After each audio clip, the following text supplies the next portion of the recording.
नमस्कार. आज आपण इथे इंजिनिअरिंग मेकॅनिक्समध्ये सिंपल मशीन हा चॅप्टर बघत आहोत. त्या चॅप्टरमध्ये काय काय आहेत तर मशीन आहेत, सिंपल मशीन आणि कंपाऊंड मशीन. ह्यामध्ये सिंपल मशीन आपण पार्ट बघणार आहोत. त्यानंतर त्याच्या बेसिक्स ज्या टर्म्स आहेत म्हणजे load, effort, velocity ratio, mechanical advantage, input, output, ह्या काही बेसिक टर्म्स बघणार आहोत आणि त्याच्याच रिलेटेड पुढे इफिशियन्सी आणि हा रिलेशन जे मेकॅनिकल ॲडव्हान्टेज, व्हेलॉसिटी रेशो आणि इफिशियन्सीचं आहे ते बघणार आहोत.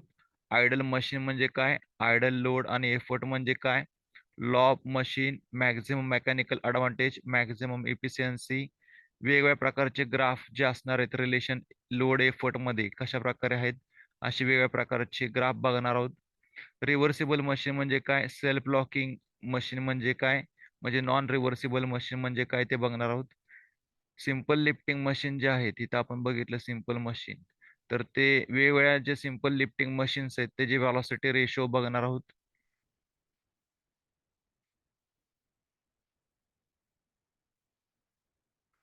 तर सगळ्यात पहिल्यांदा बघू मशीन म्हणजे काय. का तर चॅप्टरचं नाव आहे सिंपल मशीन.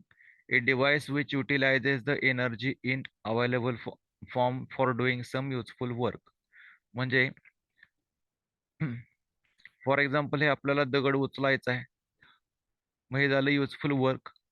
आणि हे करण्यासाठी आपण काही एनर्जी इथं स्पेंड करतोय, युटिलाइज करतोय, तर त्याला आपण म्हणणार आहे मशीन. म्हणजे हे जे डिव्हाइस आहे ते काय एक प्रकारचं मशीनच आहे की जे दगड उचलण्यासाठी यूज करतो. मग असं तुम्हाला ड्रिलिंग मशीन मिळेल की ड्रिल म्हणजे होल पाडण्यासाठी, खड्डे खोदण्यासाठी आपण जेसीपी वगैरे वापरतो, तर जेसीपीला आपण मशीन म्हणतो. तर असे नंबर ऑफ मशीन्स तुम्हाला बघायला मिळतील.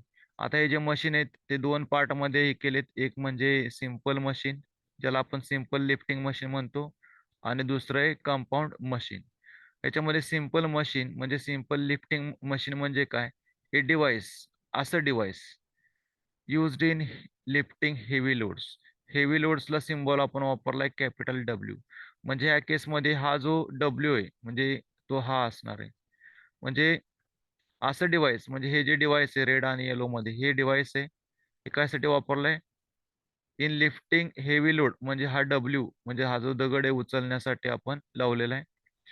अप्लाइड ॲट वन पॉइंट, म्हणजे हा एका पॉइंटला तो अप्लाय केलाय.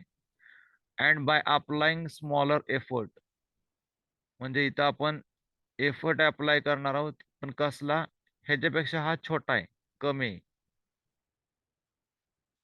ॲट अदर पॉइंट, तर ह्याच्या दुसऱ्या पॉइंटला, म्हणजे एका पॉइंटला आपण डब्ल्यू हेवी लोड लावणार आणि एका पॉइंटला कमी लोड म्हणजे एफर्ट लावणार.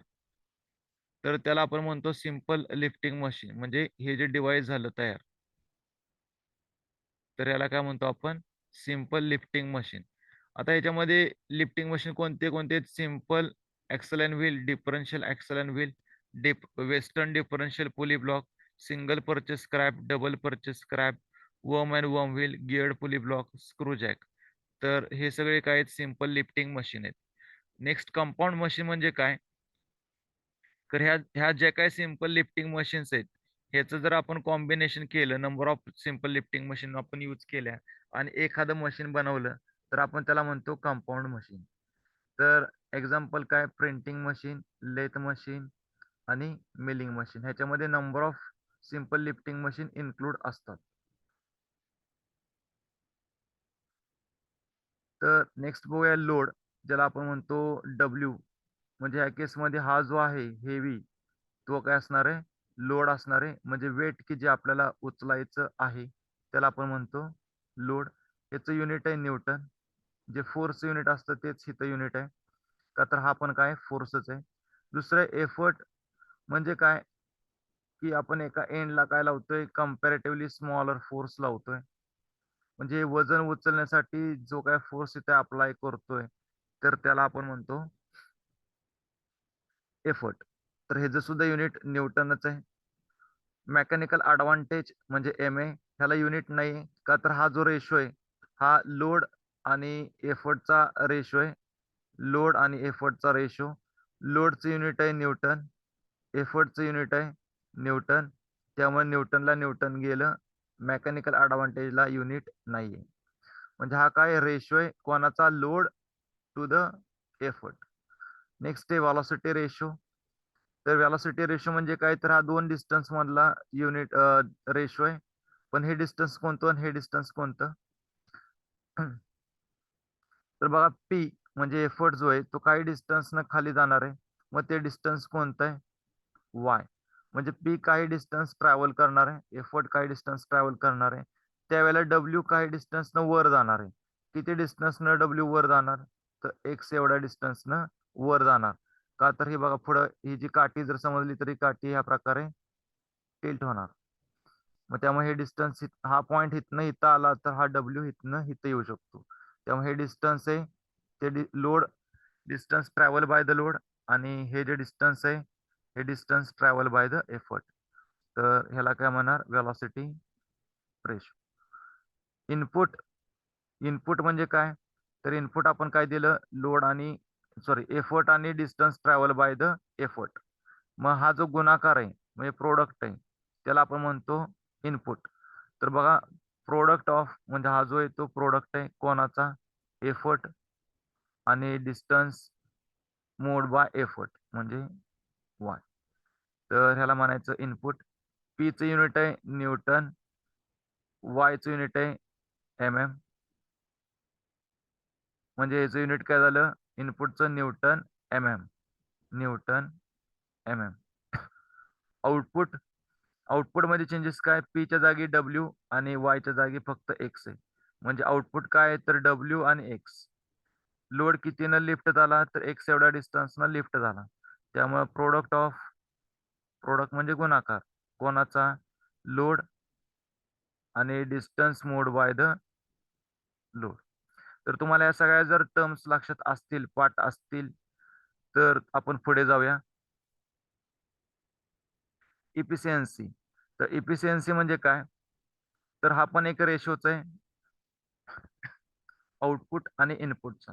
म्हणजे हे काय सांगतो की किती इनपुट दिल्यावर आपल्याला किती आउटपुट मिळणार आहे, ह्याला आपण इफिशियन्सी बोलतो. आउटपुट आणि इनपुटचे युनिट सेम आहेत त्यामुळे हे दोन्हीचे युनिट कॅन्सल होतील. इफिशियन्सीचे युनिट काही नाही, नो युनिट. मग याची डेफिनेशन काय तयार होईल, it is the ratio of output to the input. हा छेद हा म्हणजे रेशो आहे आउटपुट अपॉन इनपुट म्हणजेच इफिशियन्सी. तर इफिशियन्सी नेहमी पर्सेंट मध्ये दाखवतात. पर्सेंटेज सिम्बॉल आला की आपण 100 न मल्टिप्लाय करतो. जर नाही मल्टिप्लाय केलं तर efficiency is equal to output upon input. पण पर्सेंटेज लावला तर 100 न मल्टिप्लाय करावं लागतं.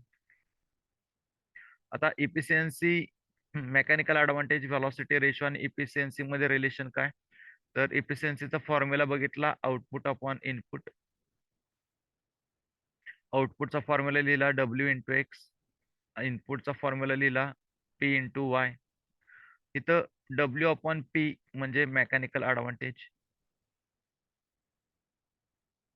हा जर एक्स मी खाली घेतला तर वाय अपॉन एक्स, आणि वाय अपॉन एक्स म्हणजे काय, व्हेलॉसिटी रेशो.